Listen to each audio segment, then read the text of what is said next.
Hello everyone, income tax return file होना शुरू हो चुका है और जितने भी एचयूएफ के ओनर्स हैं उनका एक ही क्वेश्चन है कि मैं न्यू टैक्स रिजीम चूज करूं या फिर ओल्ड टैक्स रिजीम चूज करूं।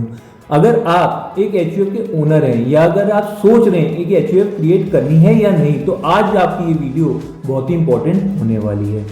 वीडियो स्टार्ट होने से पहले बता दूं कि एचयूएफ को 87A का कोई भी बेनिफिट नहीं मिलता, यानी कि 87A का बेनिफिट सिर्फ इंडिविजुअल्स को मिलता है, एचयूएफ को नहीं मिलता।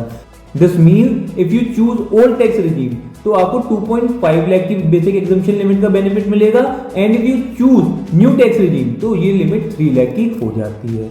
सेकेंड पॉइंट, अगर आप न्यू टैक्स रिजीम चूज करते हैं तो आपको कोई भी डिडक्शन मिलने वाला नहीं है, और अगर आप ओल्ड टैक्स रिजीम चूज करते हैं तो आपको बहुत सारे बेनिफिट होने वाले हैं, जैसे कि आपको 80C का 1.5 लाख का बेनिफिट मिलेगा अगर आप अपने मेंबर्स का LIC पे करते हैं या फिर आप कोई टैक्स फ्री इन्वेस्टमेंट करते हैं या PPF का पेमेंट करते हैं एक्सेट्रा एक्सेट्रा।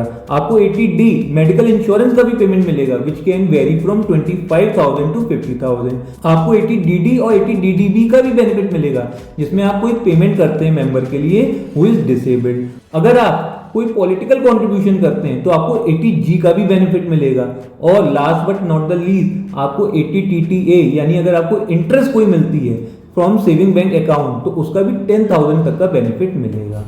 अगर आपकी कोई सेल्फ ऑक्युपाइड प्रॉपर्टी है और आपने उसमें कोई लोन ले रखा है तो उस लोन पे जो आप इंटरेस्ट पे करेंगे उसका भी इनकम फ्रॉम हाउस प्रॉपर्टी में अप टू 2 लाख आपको बेनिफिट मिलेगा। एक और डिडक्शन जो कॉमन है न्यू और ओल्ड रिजीम में, कि अगर आप लॉन्ग टर्म कैपिटल गेन करते हैं from sale of listed share तो आपको 1.25 लाख तक का डिडक्शन मिलेगा। तो अब आप खुद डिसाइड कर लीजिए कि आपको ओल्ड टैक्स रिजीम में जाना है या फिर न्यू टैक्स रिजीम में। अगर आपके मन में कोई भी डाउट हो तो आप मुझे कमेंट करके पूछ सकते हैं। मेरे चैनल को लाइक शेयर सब्सक्राइब करना ना भूलें। मैं फिर मिलूंगा एक और नई वीडियो के साथ। Till then thank you and stay connected.